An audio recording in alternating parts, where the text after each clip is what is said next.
Welcome guys, and in this video I'm going to show you how to connect Logitech G305 with the PS4.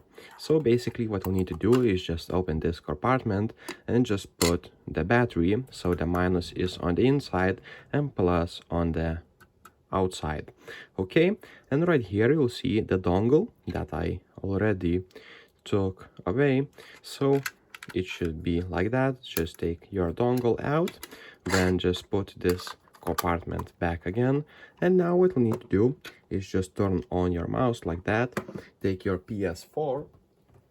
Okay, this is my PS4, and you will see on the front this port. And now what we need to do is just take your dongle and put it like that. Okay, just like that, and now you'll be able to use your G305 with PS4. So if this video was helpful, please make sure to subscribe to Guide to Everything, comment down below for the algorithm, and see you in the next one.